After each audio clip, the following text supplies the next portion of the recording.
गांधी जी की जो हमने आइडियोलॉजीज पढ़ी, उन आइडियोलॉजियों को ऑल टुगेदरली हम लोग स्पिरिचुअल आइडियलिज्म कहते हैं। गांधी जी की जो टोटल विचारधारा है उसको हम लोग ऑल टुगेदरली स्पिरिचुअल आइडियलिज्म कहते हैं। तो अब तक हमने जो पढ़ा गांधी जी की विचारधारा में सत्य, ट्रुथ क्या है, सत्याग्रह क्या है, नॉन वायलेंस क्या है, उन तीनों को मिलाकर के प्लस अभी हम जितना कुछ पढ़ेंगे उन सबको स्पिरिचुअल आइडियलिज्म कहते हैं। ये आपको ध्यान रखना है, ठीक है। तो स्पिरिचुअल आइडियलिज्म माने ट्रुथ, सत्याग्रह, नॉन वायलेंस।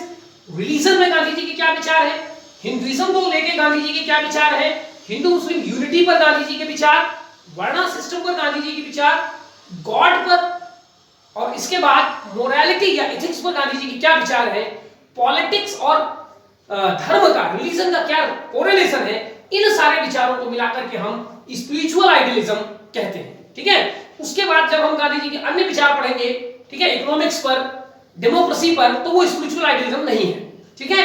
तो ये जो 7-8 आइडियोलॉजी मैंने आपको बताए उनको टुगेदरली स्पिरिचुअल आइडियलिज्म कहते हैं। यानी जहां जहां कोई रिलीजन या गॉड बेस्ड इशू है उन सारे विचारों को हम स्पिरिचुअल आइडियलिज्म कहते हैं। तो स्पिरिचुअल आइडियलिज्म में हम लोगों ने ट्रुथ, सत्याग्रह और नॉन वायलेंस ये 3 पढ़ चुके हैं। अब हम चौथा पढ़ेंगे जो है रिलीजन या धर्म। गांधी जी की नजर में रिलीजन या धर्म क्या है, ठीक है। Gandhi was a religious man and regarded religion as purely a personal matter. Gandhi ji एक धार्मिक व्यक्ति थे। गांधी जी की नजर में धर्म क्या है, डेफिनेशन हम बाद में देखेंगे, लेकिन धर्म का मतलब है गांधी जी के लिए कि यह एक पर्सनल मैटर है, यानी इसको सार्वजनिक या पब्लिक नहीं किया जा सकता।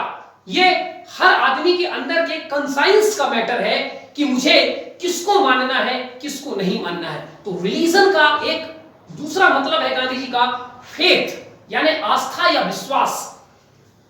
तो मुझे किस पर आस्था है, किस पर विश्वास है, जिस पर आस्था या विश्वास करने से मुझे शांति मिले, गांधी जी उसी को धर्म मानते हैं, ठीक है। और ये प्योरली पर्सनल है, किसी के इन्फ्लुएंस में आकर के, किसी के कह देने से, किसी के बता देने से कि ये आपका धर्म है, गांधी जी मानते हैं कि वो धर्म नहीं है, वो सेक्ट है, संप्रदाय है। लेकिन धर्म तो बहुत ही पर्सनल मैटर होता है, इतना पर्सनल कि इसमें केवल भक्त और भगवान के बीच कोई दूसरा नहीं होता, ठीक है। There is no mediator is required to fulfil our own religion, ऐसा गांधी जी का मानना है, ठीक है।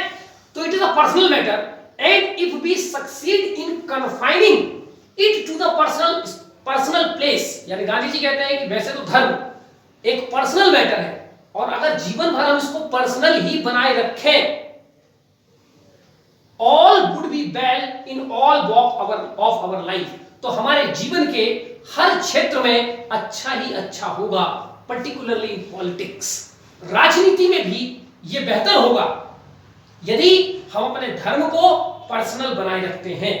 प्रॉब्लम कहां आती है, जब हम धर्म को पर्सनल स्फीयर से पब्लिक स्फीयर पे ला करके खड़ा कर देते हैं, और जो 4 लोग बता देते हैं, जो कोई मीडिएटर बता देता है कि यही धर्म है, यही फेथ है, हम उसी को मानना शुरू कर देते हैं। हमारे अंदर का कोई कंसाइंस नहीं है, हम खुद अपने एक्सपीरियंस से महसूस नहीं करते कि क्या ईश्वर है, क्या भगवान है, क्या धर्म है, क्या सही है, क्या गलत है, और हम दूसरों के द्वारा इंपोज चीजों को मानने लगते हैं।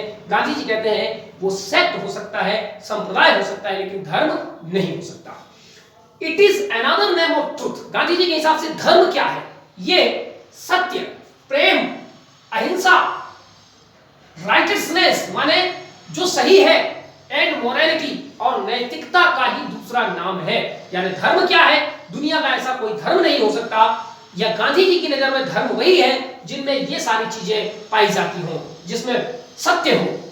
दुनिया का कोई धर्म ऐसा नहीं है जिसमें सत्य ना हो। लव, प्रेम, करुणा, नॉन वायलेंस, अहिंसा, राइटियसनेस माने उचित क्या है, अनुचित क्या है, और मोरालिटी माने नैतिकता। तो गांधी जी की नजर में धर्म कह लो, या उसको मोरालिटी कह लो, या ट्रुथ कह लो, या लव कह लो, सब वही है, ठीक है। तो धर्म कोई एक ऐसा विषय नहीं है जिसमें रिचुअल्स पाए जाते हो, पिलग्रिमेजेस पाए जाते हो, ठीक है, कोई उसके लिए कोई मीडिएटर होता हो, ऐसा कोई धर्म नहीं हो सकता गांधी जी की नजर में, ठीक है।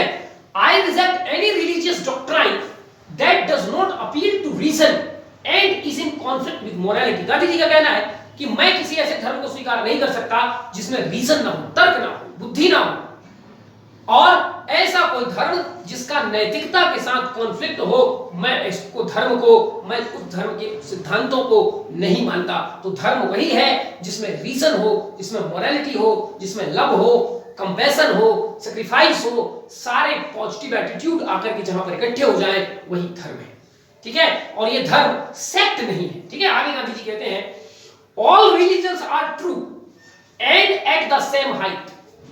अगर वैसे तो गांधी जी कहते हैं कि दुनिया के सभी धर्म एक ही हैं, लेकिन किसी ने यदि उसको अलग अलग नाम दे दिया कि ये हिंदुइज्म है, ये जैनिज्म है, ये बुद्धिज्म है, क्रिश्चियनिटी, ये इस्लामिज्म, तो गांधी जी कहते हैं अगर आप उसी को धर्म मानते हैं, गांधी जी की नजर में वो सब सेक्ट है, धर्म नहीं है, रिलीजन नहीं है। लेकिन गांधी जी कहते हैं कि अगर आपकी नजर में वही सब सेक्ट धर्म भी है, तो उन धर्म में ये सारे गुण होने चाहिए जो ऊपर मैंने बताए हैं। और अगर ऐसा है तो मेरी निगाह में ऑल रिलीजन्स आर ट्रू, सभी धर्म सही हैं, सभी धर्म सत्य हैं, मैं सभी धर्मों का बराबर सम्मान करता हूं, and at the same height, और सभी धर्म बराबर हाइट पर हैं, नो कोई हायरार्किकल नहीं है, कोई सुपीरियर नहीं है, कोई इंफीरियर नहीं है। ठीक है, लेकिन शर्तें क्या है कि अगर आपके धर्म में ये ऊपर बताई गई चीजें हैं, तो गांधी जी कहते हैं ऐसे सभी धर्मों मेरे लिए समान है, न मेरे लिए ऐसा कोई धर्म ऊंचा है न नीचा है। बट ऑल है some errors in them also. साथ में गांधी जी भी कहते हैं कि भले ही आप सारे धर्मों को दुनिया में मान लो, लेकिन हर धर्म में कहीं ना कहीं कोई ना कोई त्रुटि भी होती है। कोई धर्म जो आज के हमारे यहाँ चल रहे हैं, हिंदुइज्म, जैनिज्म, बुद्धिज्म, इन सारे धर्मों में सब में कोई ना कोई त्रुटि समय के साथ आ ही गई है। एक बुद्धिमान व्यक्ति का काम यह है कि समय के साथ अपनी बुद्धि, अपनी तर्क का प्रयोग करके ये फाइंड आउट करना कि उसमें कहां पर त्रुटि आ गई है, समय के हिसाब से वो चीज कहां पर फिट नहीं बैठती है, और उसको अपने हिसाब से एडजस्ट करना, मॉडिफाई करना, ये भी एक धार्मिक व्यक्ति का ही कार्य है। आज के समय में जो व्यक्ति अपने धर्म में कुछ सुधार लाने की कोशिश करता है या कोई चीज गलत है उसको ठीक करने की कोशिश करता है, तो लोग उसको अधार्मिक कह देते हैं। लेकिन गांधी जी कहते हैं कि सच्चा धार्मिक वही है जो अपने धर्म में समय के साथ जो चीज इररिलेवेंट हो चुके हैं उनकी जगह पर नए जो रिलेवेंट चीजें हैं उनको लाना, अपने धर्म को क्रिटिकल नजरिए से देखना। क्रिटिकल माने क्या सही क्या गलत, इस नजरिए से देखना। वर्तमान में उसकी रिलेवेंसी क्या है, इस नजरिए से देखना। वर्तमान में उसको किस हद तक हम अपने लाइफ में एप्लीकेबल कर सकते हैं, इस नजरिए से देखना, ये क्रिटिकल नजरिया कहलाता है। और इस नजरिए से अगर हम देखें तो गांधी जी कहते हैं कि ये अधार्मिक होना नहीं है, बल्कि सच्चे अर्थों में यही धार्मिक होना कहलाता है। Religions does not mean sectarianism.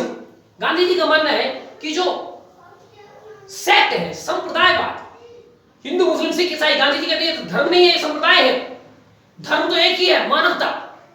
सारी दुनिया में एक ही धर्म है, मानवता। और मानवता धर्म की पहचान क्या है? वही जो ऊपर गांधी ने कहा कि इसमें ट्रूथ होना चाहिए, लव होना चाहिए, कंपैशन होना चाहिए, नॉन वायलेंस होनी चाहिए, रीजन होना चाहिए, मोरालिटी होनी चाहिए। ये सब मानव धर्म है।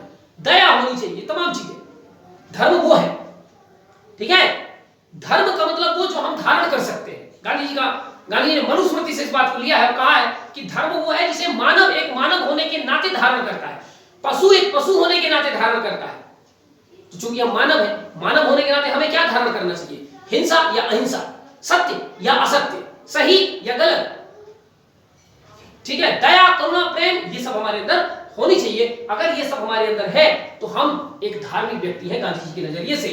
और अगर हम इन सब को छोड़ करके उन चीजों को फॉलो करते हैं कि फलाना चंदन लगाओ, फलाना तिलक लगाओ, फलाना तीर्थ यात्रा में जाओ, फलाने रंग की चादर चढ़ाओ, ये तमाम व्यवस्थाएं अगर हम फॉलो करते हैं तो हम वास्तव में धर्म का पालन नहीं करते, हम सेक्ट का पालन करते हैं, संप्रदाय का पालन करते हैं। और आज के समय में यही एक बहुत बड़ा कंफ्यूजन आ गया है कि धर्म और संप्रदाय, रिलीजन और सेक्ट, दोनों को हम एक ही मान लेते हैं। ठीक है, यहां गांधी जी दोनों में अंतर महसूस करते हैं और कहते हैं religion does not mean sectarianism, यानी धर्म संप्रदायवाद नहीं है। It means a believe in moral governance of the universe. धर्म का मतलब क्या है? Moral governance. गवर्नेंस माने शासन करना है। तो वे नैतिक नियम जिसके द्वारा संसार का, यूनिवर्स का शासन चल रहा है, वही धर्म है। तो हम इस संसार में देखते हैं, संसार में कौन सा नियम है? संसार में ईश्वर ने जितनी चीजें बनाई हैं वो अपने पंक्चुअलिटी के साथ काम करते हैं, अपने नियम के साथ काम करते हैं। सूरज अपनी प्रकृति को लेकर के काम करता है, चंद्रमा अपनी प्रकृति को लेकर काम करता है, कोई किसी दूसरे के काम में इंटरफेयर नहीं करता। तो दुनिया का जो सिस्टम है, दुनिया का गवर्निंग मॉडल है, वो इतना मोरल है, इसीलिए दुनिया के ईश्वर के बनाए हुए कंपोनेंट्स में कभी कोई कॉन्फ्लिक्ट नहीं होता। नीम और बबूल आपस में कॉन्फ्लिक्ट नहीं करते, ठीक है, एक नदी दूसरे नदी से कॉन्फ्लिक्ट नहीं करती। तो ईश्वर ने जो क्रिएचर बनाया है, यूनिवर्स बनाया है, उसमें सभी की अपनी अपनी कुछ कार्य हैं, वो अपने अपने कार्य अपने अपने नियम अनुसार करते हैं, मोरल गवर्नेंस के साथ करते हैं, मोरालिटी के साथ करते हैं। अगर वैसा ही हम भी मान लें कि ईश्वर ने हमारे लिए कुछ मोरालिटी तय किए हैं और हम उन मोरालिटी का पालन करेंगे, वही गांधी जी की नजर में सच्चा धर्म है, संप्रदाय धर्म नहीं है। It means to rising above from our animality and to attach oneself with the God। Gandhi ji की नजर में धर्म क्या है? मोरालिटी का पालन। और जब हम मोरालिटी का पालन करने लग जाते हैं तो हम अपने अंदर जो जानवरपन भरा हुआ है, उस जानवरपन से ऊपर उठने लगते हैं और धीरे धीरे धीरे धीरे हमारे पास जानवरपन की क्वांटिटी कम होने लगती है, मानवता की क्वांटिटी ज्यादा होने लगती है, और एक दिन हम मानव से थोड़ा सा और ऊपर उठते हैं और ऊपर उठते हैं, और एक दिन हम इतने ऊपर उठ जाते हैं कि हमारा और ईश्वर का एक अटैचमेंट हो जाता है, और ईश्वर को जैसे जैसे हम अपने अंदर मोरालिटी लाएंगे, हम ईश्वर के नजदीक पहुंचेंगे, और जिस दिन हम ईश्वर को जानने लगेंगे, हम खुद ईश्वर बन जाएंगे। ठीक है, ऐसा उपनिषदों में लिखा है, जान और रामायण में भी लिखा है, जानत मोहि मोहि सम होई, अर्थात जो मुझे जान गया वो मेरे बराबर हो जाता है। तो गांधी यही कहते हैं कि धर्म वही साधन है जो हमें ईश्वर को जानने में मदद करता है, ईश्वर तक पहुंचने में मदद करता है, और उसकी रास्ता मोरालिटी से होकर इसकी जाती है। और मोरालिटी का माने ये सारे पॉजिटिव एटीट्यूड, पॉजिटिव प्रॉपर्टीज जो हम अपने अंदर रखें एक मानव होने के नाते। तो ये गांधी जी का एक बड़ा ब्रॉड पर्सपेक्टिव है धर्म का, नैरो पर्सपेक्टिव नहीं। जब हम सेक्ट को ही रिलीजन मान लेते हैं तो ये हमारा नैरो पर्सपेक्टिव है, और जब हम सेक्ट को मानने लग जाते हैं तो हम मानव मानव में घृणा करने लगते हैं, मानव मानव में भेद करने लगते हैं, मानव मानव की क्वालिटीज से हम डिफरेंशिएट करना शुरू कर देते हैं, और यहीं से हिंसा, असत्य, घृणा, सभी नेगेटिव चीजों का जन्म होने लगता है, और धर्म की जो आस्था है, धर्म का जो कोर मीनिंग है, वो कहीं और रह जाता है। इसलिए गांधी जी कहते हैं कि सेक्ट जो हम चिल्लाते रहते हैं, अपने अपने धर्म, वास्तव में धर्म नहीं, संप्रदाय है। ये संप्रदाय हमें तोड़ता है, जोड़ता नहीं है। लेकिन जो सच्चे अर्थों में धर्म को जानता है, और धर्म क्या है मैं आगे आपको कंपोनेंट बताऊंगा, तो वे आपस में मनुष्यता को जोड़ने की बात करते हैं, फिर चाहे हमारा संप्रदाय कोई भी। ठीक है, तो गांधी जी का कहना है कि हमें संप्रदाय को ना मान करके उससे भी ऊपर का एक स्टेप है रिलीजन, धर्म, हमें उसको मानना चाहिए। ठीक है, उसके नीचे है सेक्ट। ठीक है, तो सेक्ट पर्सनल स्फीयर में हम किस देवता का पूजा करते हैं, किस तरीके से पूजा करते हैं, ये सब एक पर्सनल विषय है। ठीक है, उसको किसी दूसरे पर इंपोज करना, ये दूसरे के मेथड को सुपीरियर और अपने को इंफीरियर, या अपने को इंफीरियर और दूसरे को सुपीरियर, ये सारी फीलिंग सेक्ट में हो सकती है, रिलीजन में नहीं हो सकती। तो component of religion Gandhi ji के हिसाब से किन किन चीजों को इकट्ठे मिला दे तो धर्म बन जाएगा। पहला बड़ा इंपॉर्टेंट कंपोनेंट है ट्रुथ, दूसरा है लव, तीसरा नॉन वायलेंस, चौथा कोएग्जिस्टेंस। कोएग्जिस्टेंस माने साथ साथ सह अस्तित्व, हम भी जिए तुम भी जियो, जियो और जीने दो की भावना को कोएग्जिस्टेंस कहते हैं। ठीक है, तो हमारी मान्यताएं अलग अलग हो सकती है, लेकिन हम एक दूसरे पर विश्वास करें, साथ साथ जिए, और मेरे सर्वाइवल से आपका सर्वाइवल होगा, आपके सर्वाइवल से मेरा होगा, इसी भावना को कोएग्जिस्टेंस की फीलिंग कहते हैं। तो धर्म कभी भी कोएग्जिस्टेंस के अगेंस्ट नहीं होना चाहिए। टॉलरेशन, सहिष्णुता। ठीक है, दूसरे लोग जो हमारे सामने दूसरे किसी रीति रिवाज मान्यता को मानने वाले हैं, हमें उनको बर्दाश्त करना है और वो हमें बर्दाश्त करें। ठीक है, और जब हमारे अंदर सही फीलिंग आ जाएगी रिलीजन की, तो वास्तव में बर्दाश्त करना नहीं कहलाता, वो स्कोप देना कहलाता है, वो फ्लेक्सिबिलिटी देना कहलाता है। ठीक है, जैसे आज हम घर में हैं और अलग अलग विचारधारा के लोग आज घर में हैं। ठीक है, कोई किसी चीज को सही मानता है, कोई किसी चीज को, लेकिन हम सब घर में सबको इतनी फ्लेक्सिबिलिटी देते हैं कि आपको ठीक है, किसी को पराठा अच्छा लगता है, किसी को रोटी अच्छी लगती है। तो अगर यही फीलिंग हम अपने सेक्ट में लेकर के आ जाए, तो वो सेक्ट अपने आप में धर्म बन जाएगा, रिलीजन बन जाएगा। ठीक है, कि ठीक है आपकी चॉइस इसको मानना है, आप उसको मानो, मेरी चॉइस इसको है, मैं इसको मानूं, आपका तरीका अलग है, आपका तरीका अलग है, लेकिन हम टॉलरेशन और कोएग्जिस्टेंस की भावना से बंधे रहेंगे, हम एक दूसरे को अपना एनिमी नहीं समझेंगे। छठवीं क्वालिटी है सेल्फलेस कर्म, माने निष्काम कर्म। जो सच्चे अर्थों में धर्म को जानता है वो कर्म तो करता है, कर्मवादी तो होता है, लेकिन साथ में वो कर्म के साथ उसका जो रिजल्ट मिलना है, उसका जो फल है, उसको जोड़ करके नहीं रखता, बल्कि वो कर्म और फल को तो अलग अलग चीजें मानता है। कर्म करना मनुष्य का काम है और फल देना ईश्वर का काम है। ठीक है, तो निष्काम कर्म यानी कर्म तो करे लेकिन फल की आशा ना करे। ठीक है, सर्वधर्म समभाव, सच्चे अर्थों में जो धर्म को जानता है उसके अंदर सर्वधर्म समभाव होता है। सर्वधर्म का मतलब यह है कि अगर हम सेक्ट को ही धर्म मान लें तो मैं हिंदू हूं, मुसलमान हूं, सिख हूं, ईसाई हूं, मैं बाकी दूसरे धर्मों को भी अपने जैसा मानूंगा। इसी भावना को कहा जाता है सर्वधर्म भाव, जिसमें कोई धर्म बड़ा नहीं, कोई धर्म छोटा नहीं, सारे धर्म का एक ही सिद्धांत है, ईश्वर तक पहुंचना। आठवां क्वालिटी सैक्रिफाइस, त्याग और बलिदान की भावना हमारे अंदर होनी चाहिए। 9वें नंबर पे ऑस्टेरिटी, ऑस्टेरिटी माने तपस्या, आत्मबल। ठीक, और 10वीं क्वालिटी है ह्यूमन सर्विस, मानव की सेवा। और 11वीं above formalities rituals and superstitions, यानी जो धर्म है गांधी जी का वो फॉर्मेलिटी, औपचारिकता, रिचुअल्स, कर्मकांड और सुपरस्टिशंस माने अंधविश्वासों से भी ऊपर उठ करके है।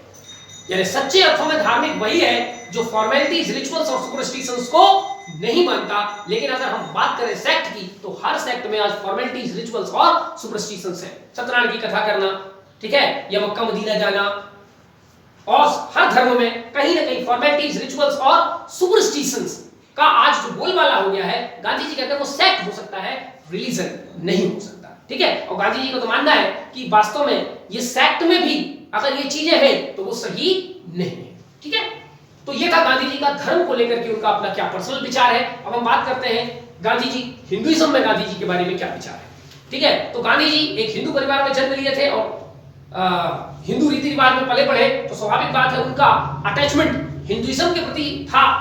लेकिन जब वो जैसे जैसे आगे वो बढ़ते गए और उन्होंने दुनिया भर की किताब का अध्ययन किया, प्रैक्टिकली चीजों को देखा, तो अल्टीमेटली उन्होंने कंक्लूजन यही निकाला कि सब धर्म एक जैसे हैं, लेकिन मेरी पर्सनल आस्था हिंदुइज्म के प्रति है।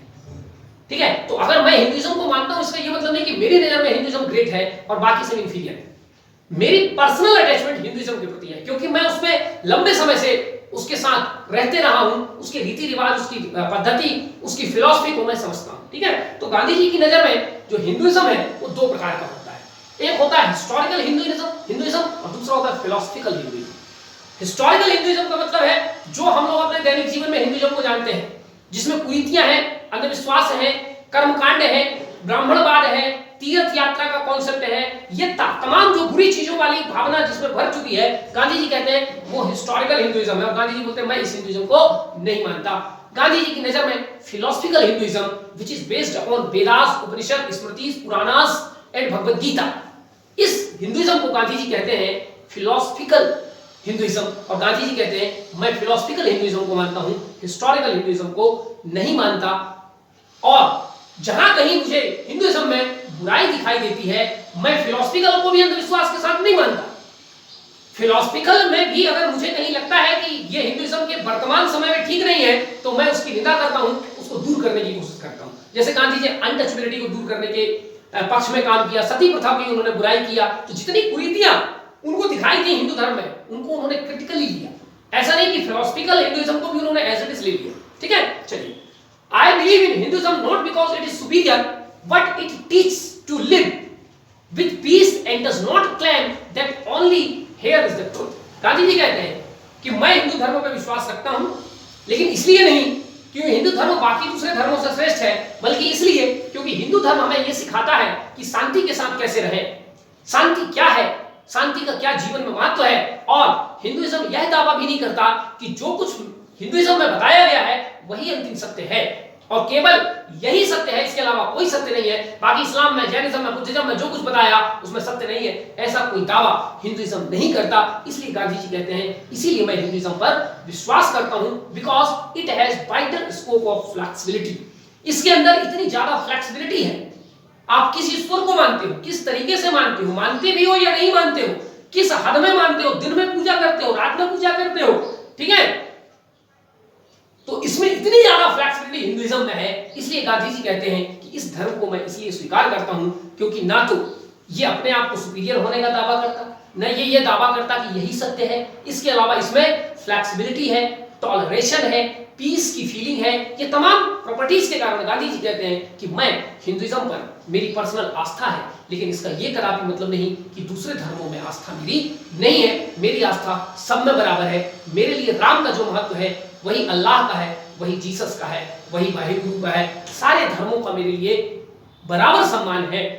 ठीक है, तो ये गांधी हिंदुइज्म को मानते हैं, इसका यह मतलब नहीं कि वो दूसरे को नहीं मानते। तो गांधी जी ने ट्रूली अर्थों में एक सेकुलर हिंदू थे। सेकुलर हिंदू समझ रहे, जो हिंदुइज्म को पर्सनली मानते थे लेकिन इसके अलावा दूसरे सारे धर्मों का सम्मान भी करते थे। ठीक है, तो हम सबको टोटली सेकुलर भी हो जाना है।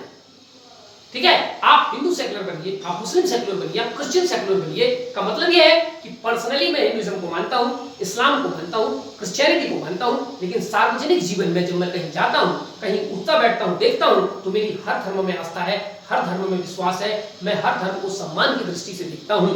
ठीक है, इस फीलिंग को कहा जाता है आपका secularism with your own religion. ठीक है, Hinduism as I know it satisfies my soul.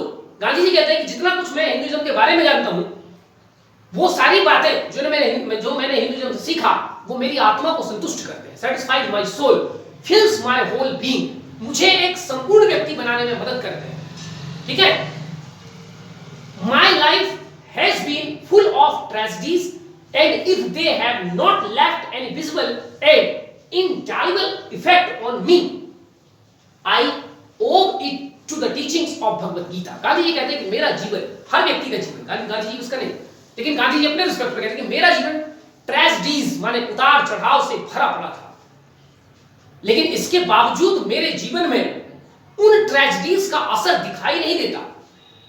मैं काम रहा, शांत रहा, अपने पथ पर बढ़ता रहा, मैं परेशानियों के सामने हार नहीं माना।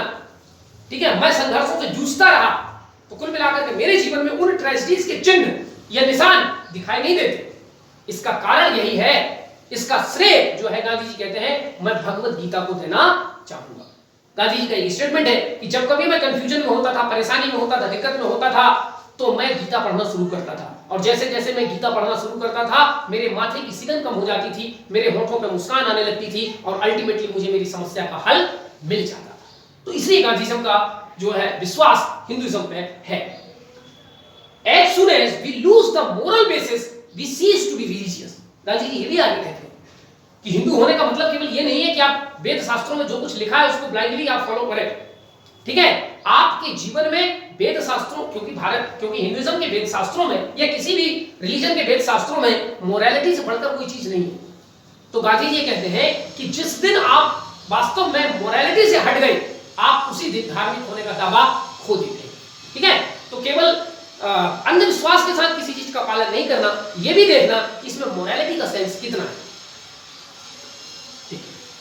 अब गांधी जी के जो धार्मिक विचार है, ठीक है, वो उनके दो फेमस गीत से मिलते हैं। एक तो नरसिंह मेहता का लिखा हुआ गीत वैष्णव जन तो तेने कहिए पीर पराई जाने रे।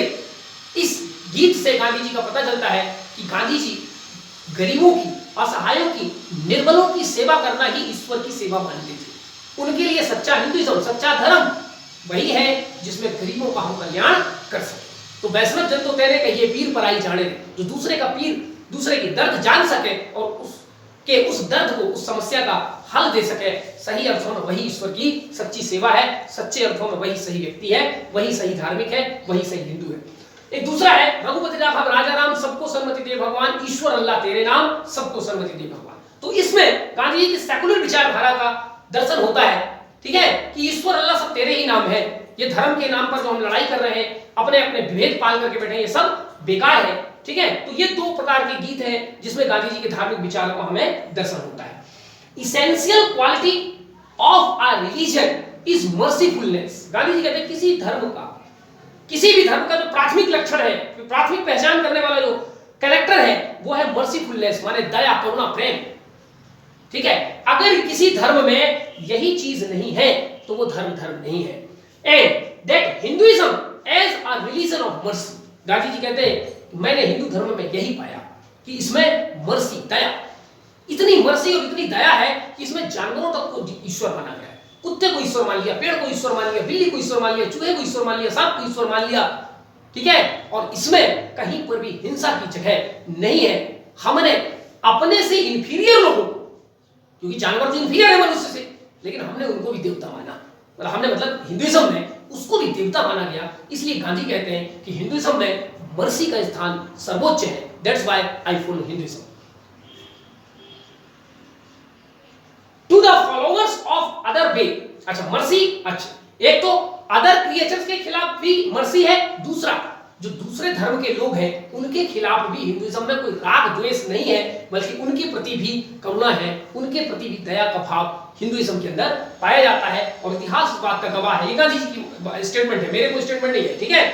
गांधी कहते हैं कि Hinduism is so flexible which can be evidently proved from the history because it means the land of Hindus, that is India, sheltered all other religions of the world. इन्होंने ज्यूइश को शरण दिया, इन्होंने इस्लाम को शरण दिया, इन्होंने क्रिश्चियनिटी को और जैनिज्म बुद्धिज्म तो यहीं से ओरिजिनेट हुए। तो India is a land of religions और हिंदुइज्म ये सिखाता है। तो इंडिया में ये क्यों हो पाया? क्योंकि हिंदुइज्म एक टॉलरेशन की फीलिंग के साथ चलता है, ऐसा गांधी जी का मानना है, ठीक है। और भी दुनिया के कई देशों का उदाहरण देते हैं जहां पर रिलीजियस परसिक्यूशन के आधार पर, जैसे जर्मनी से मारकर को भगा दिया गया जो दूसरे धर्म के लोग हैं। तो ऐसे दुनिया के कई देशों में जहां रिलीजियस परसिक्यूशन हो रहा है, वहीं भारत में दुनिया भर के धर्म फल फूल रहे हैं। तो इसका क्रेडिट हिंदुइज्म को जाता है, क्योंकि पहला धर्म जो इंडिया में था वो हिंदुइज्म था। अगर ये दूसरे किसी धर्म को अलाउ नहीं करता तो तीसरा चौथा पांचवा सारे धर्म आते ही नहीं, ठीक है। चलिए, इसके अलावा हिंदुइज्म इज डायनेमिक। डायनेमिक का मतलब ये गतिशील है, समय के साथ अपने में परिवर्तन करता रहता है, कोई रिजिड नहीं है, ठीक है। अच्छा, गांधी जी जो थे वो एक सनातनी हिंदू थे।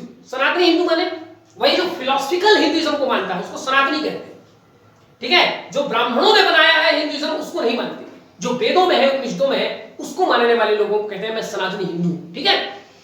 बिलीव्स इन वर्ण एंड आश्रम system, cow production, Karma doctrine, यानी हिंदुइज्म के सारे सिद्धांतों को गांधी मानते हैं, ठीक। अब एक बड़ा आश्चर्य की बात यह है कि गांधी वर्ण सिस्टम को मानते थे, आश्रम को मानना कोई बात नहीं है। तो 4 वर्ण और 4 आश्रम हम लोगों ने पहले हिस्ट्री में पढ़ लिया है। 4 वर्ण, 4 वर्ण सिस्टम, ब्राह्मण क्षत्रिय शूद्र वैश्य।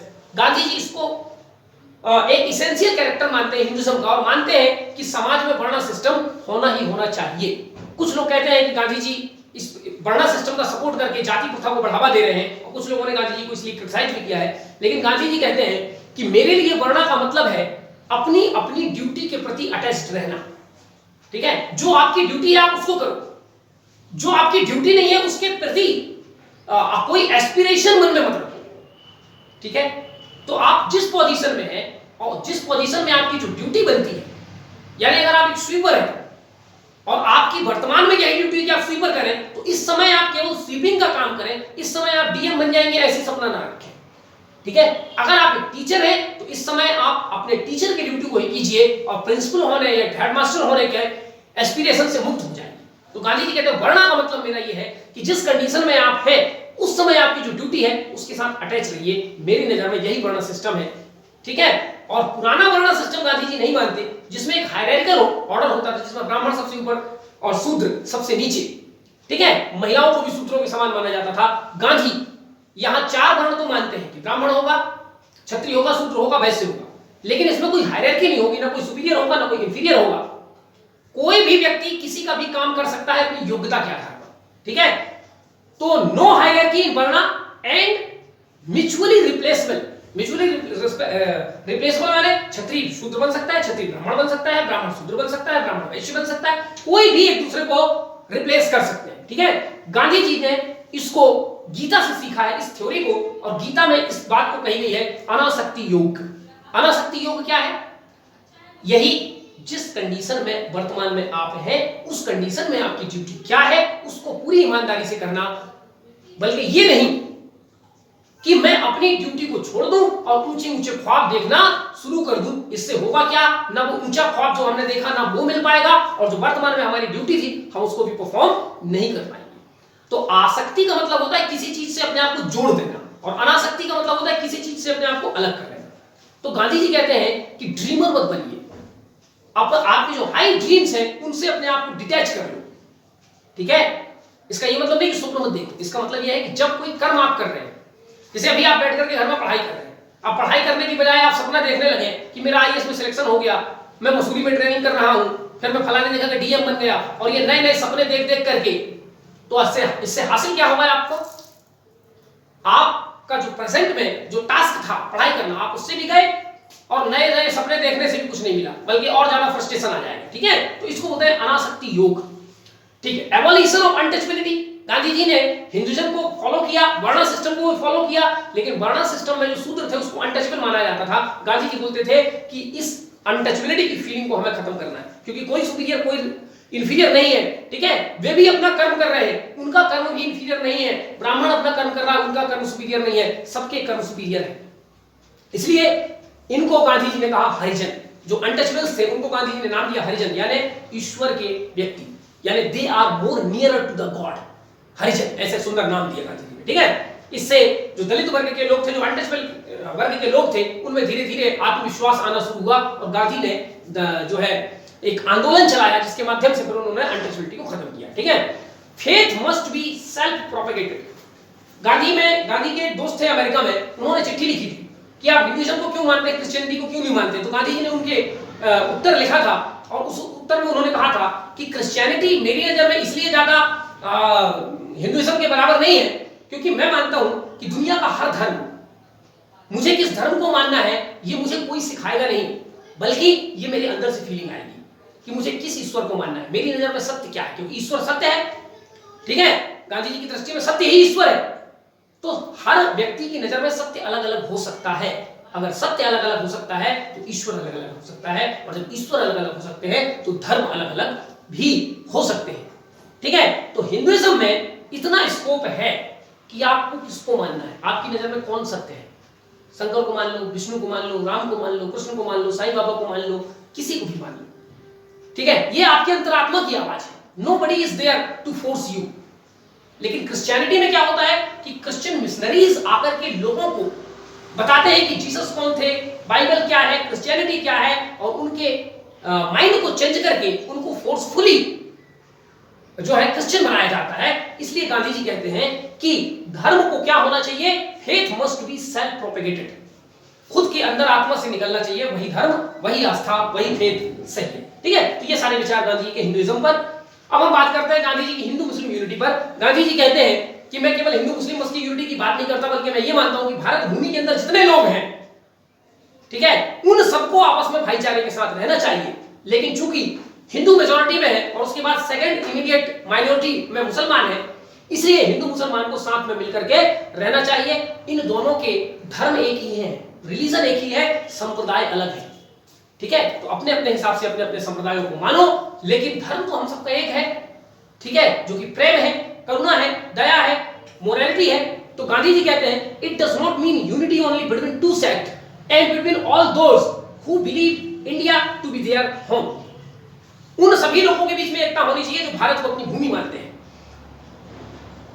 No matter what faith they belongs. ठीक है, तो वो किस फेथ से, किस सेक्ट से आते हैं, इट डजंट मैटर। ठीक है, तो गांधी जी ने ऐसे बहुत कई बार ऐसा मौका आया है जब उन्होंने सभी धर्मों को एक माना है। ठीक है, और अपनी हिंदूवादी फीलिंग्स को एक साइड में रख करके बाकी सभी पंथों का सम्मान किया है। जैसे 1921 में खिलाफत आंदोलन का समर्थन करना, जो कि प्योरली एक इस्लामिक मूवमेंट था, लेकिन गांधी जी ने कहा कि भारत के रहने वाले मुसलमान हमारे भाई हैं, इसलिए उन्होंने उनका गांधी जी ने साथ दिया। इसके अलावा भारत का जब विभाजन होने लगा, जो कि टू स्टेट थ्योरी के आधार पर था, दो राष्ट्र सिद्धांत। दो राष्ट्र सिद्धांत क्या है, इसको मोहम्मद अली जिन्ना जैसे लोगों ने जन्म दिया था, रहमत अली खान, ऐसे कई लोग हैं जिन्होंने कहा था कि भारत में दो देश रहते हैं, एक हिंदुओं का देश, एक मुसलमानों का देश। ठीक है, और इनके बीच में जो लड़ाई झगड़ा है उसका हल तभी निकलेगा जब इसके दो टुकड़े कर दिए जाए, एक हिंदुओं को दे दिया जाए, एक मुसलमानों को दे दिया जाए। इस थ्योरी को कहते हैं theory of two states. Gandhi ji इस थ्योरी को नहीं मानते थे, क्योंकि ये थ्योरी है ये धर्म के आधार पर बनाई गई थी। ठीक है, इसलिए गांधी जी इस थ्योरी को भी नहीं मानते थे, और अल्टीमेटली धर्म के आधार पर जब भारत का विभाजन हुआ तो गांधी जी ने उसका भी विरोध किया। ठीक, चलिए अगली बात, गॉड, ईश्वर का। गांधी जी के लिए ईश्वर कौन है? गांधी जी की दृष्टि में ट्रुथ इज गॉड। ठीक है, जो ईश्वर है, सत्य ही ईश्वर है ना। इसके अलावा कुछ क्वालिटीज है गॉड की। गॉड मर्सीफुल है, not force to accept his authority. करुणा का सागर है, दया का सागर है ईश्वर, और ईश्वर कभी हमारे ऊपर कोई बल लगाकर, कोई फोर्स लगाकर के यह कोशिश नहीं करता कि हम जबरन उसकी अथॉरिटी को, उसकी सत्ता को माने। ईश्वर अपने आप नतमस्तक होता है ईश्वर के सामने। ईश्वर कभी हमें डराने, धमकाने, भरमाने की कोशिश नहीं करता। किसी भी प्रकार से कोई पावर, कोई अथॉरिटी का उपयोग ईश्वर हमारे खिलाफ नहीं करता। ठीक है, नॉन बाय भक्ति। ईश्वर को हम कैसे जान सकते हैं? ईश्वर को जानने का जो तरीका है वो है श्रद्धा, भक्ति, बुद्धि नहीं। गांधी कहते हैं बुद्धि से हम ईश्वर को नहीं जानेंगे। जहां बुद्धि आ जाती है वहां पर हम तर्क कुतर्क करने लगते हैं, और जहां तर्क कुतर्क आया वहां ईश्वर के प्रति हमारी आस्था डगमगाने लगती है। ठीक है, तो गांधी कहते हैं हम भक्ति और श्रद्धा के साथ ईश्वर को जान सकते हैं, बुद्धि से नहीं। Rest in our hearts. ईश्वर रहता कहां है? गांधी कहते हैं ईश्वर हमारे हृदय में रहता है। अगर हमें कहीं ईश्वर को ढूंढना है तो गांधी तीर्थ यात्रा, ठीक है, दान धर्म करना, कर्म कांड करना, इन सब का विरोध करते हैं। गांधी ने खुद कभी ऐसा कुछ नहीं किया। ठीक है, नहीं कोई यज्ञ वगैरह आपने सुना कि गांधी ने किया? नहीं किया। तो गांधी कहते हैं ईश्वर हम सबके हृदय में रहता है। अगर उसको कहीं ढूंढना है तो अपने हृदय में ढूंढिए, अपने हृदय में तलाशिए। लेकिन वो आप तलाशोगे भी तो नहीं मिलेगा, क्योंकि अभी आपके हृदय में, आपके मन में विभिन्न प्रकार के पाप, लोभ, मोह, काम, क्रोध ये सब भरा पड़ा हुआ है। गांधी कहते हैं पहले उसको प्यूरिफाई करो, इसके बाद तलाशो तो आपको ईश्वर मिलेगा। ठीक है, master of good and bad but himself is not bad. ईश्वर संसार में जितने शुभ अशुभ, अच्छा बुरा जितना कुछ भी है, ईश्वर उन सबका मास्टर है, उन सबका स्वामी है। लेकिन स्वयं बुराइयों से बचा हुआ है। वह स्वयं जो अशुभ है उससे बचा हुआ है। ठीक है, तो ईश्वर हमारे लिए है तो वो दोनों का स्वामी, लेकिन अल्टीमेटली हमारे लिए वो केवल शुभ है। ठीक है, अनडिस्क्राइबेबल यानी ईश्वर वर्णनातीत है, उसका वर्णन नहीं किया जा सकता। कैसा दिखता है, कहां रहता है, क्या खाता है, क्या पीता है, उसका वर्णन ही नहीं कर सकते। ठीक है, और गांधी ने कहा ईश्वर ने अपने आप को ऐसा इसलिए रखा है ताकि हम ईश्वर को अपनी अपनी दृष्टि से, अपनी अपनी समझ के हिसाब से देख सकें। किसी की दृष्टि में राम ईश्वर है, किसी की दृष्टि में कृष्ण ईश्वर है, किसी की दृष्टि में साईं बाबा ईश्वर है, किसी की दृष्टि में अल्लाह ईश्वर है। तो ईश्वर सबके लिए अपना अपना हो सकता है। यही बेस्ट है, यही दिमाग का प्रयोग है। और अगर ईश्वर ने अपना कोई रूप गढ़ दिया होता तो उससे हम बंध जाते। ठीक है, और फिर हम सब दावा करने लगते कि ये ईश्वर मेरा है, ये ईश्वर मेरा, लड़ाई झगड़ा होने लगता। इसलिए ईश्वर ने अपने आप को अनडिस्क्राइबेबल रखा हुआ है ताकि हम अपने अपनी समझ के हिसाब से उसको डिस्क्राइब कर सकें। ठीक है, गांधी ने ईश्वर को एक नाम दिया है दरिद्र नारायण। दरिद्र नारायण माने गरीबों का ईश्वर। गांधी कहते हैं ईश्वर को पाने का एक और तरीका है दरिद्रों की सेवा। जो वंचित है, कमजोर है, दबे हुए, शोषित वर्ग है, उनकी सेवा करना। ठीक है, और उनको गांधी ने कहा ये दरिद्र नारायण है। ठीक, चलिए, मोस्ट डेमोक्रेटिक। गांधी कहते हैं कि ईश्वर से बड़ा लोकतांत्रिक कोई नहीं है, क्योंकि उन्होंने हमें बुद्धि दे करके हमारे लिए क्या अच्छा है, क्या बुरा है, किस ईश्वर को पूजना है, किसको नहीं पूजना है, ये तमाम स्वतंत्रता उन्होंने हमें दे रखी है। तो डेमोक्रेसी का मतलब होता है right to choice. Right to choice का होना ही डेमोक्रेसी है। तो गांधी जी कहते हैं कि सबसे बड़े डेमोक्रेटिक तो खुद ईश्वर है। ठीक है, ईश्वर को प्राप्त करने का एक और तरीका है प्रेयर। ठीक है, प्रेयर करने से आत्मा शुद्ध होती है। हमारे अंदर जो पाप पुण्य और काम क्रोध लोग भरा पड़ा, उसको शुद्ध कैसे करोगे? प्रेयर कीजिए, प्रार्थना कीजिए। इसलिए गांधी जी रोज शाम को प्रार्थना करने जाते थे। ठीक है, और वैष्णव जन तो तेरे कहिए ईश्वर अल्लाह तेरे नाम, इस प्रकार से भक्ति में होकर के प्रार्थना करना ईश्वर का, और ईश्वर को थैंकफुल, ईश्वर के प्रति होना कि आपने हमें ये जीवन दिया है। ठीक है, उसको प्रेयर करते हैं। सुप्रीम गुड, गांधी जी के नजर में जो ईश्वर है वो सर्वोत्तम गुड है, उससे बड़ा कोई गुड हो ही नहीं सकता। ठीक है, लाइट है ईश्वर, प्रकाश है। इनडिफाइनेबल यानी उसको परिभाषित नहीं किया जा सकता ईश्वर की। ठीक है, अपने अपने हिसाब से परिभाषित कर सकते हैं। इनडिफाइनेबल मिस्टीरियस पावर, एक ऐसी रहस्यमयी अदृश्य शक्ति है ईश्वर। ठीक है, दैट परवेड्स एवरीथिंग, जो सब जगह है, सब में उसी का निवास है। बस उसको जानने, समझने और महसूस करने के लिए आत्मा को प्यूरिफाई करना जरूरी है। तो ये कुछ महत्वपूर्ण गांधी जी के विचार है। ठीक है, अगले स्लाइड में हम लोग देखेंगे गांधी जी का रिलीजन और पॉलिटिक्स के बीच में जो जुड़ाव है उसके बारे में क्या मत है, और भी आप आगे कई फिलॉसफीज गांधी जी की देखते रहेंगे। Till then thank you.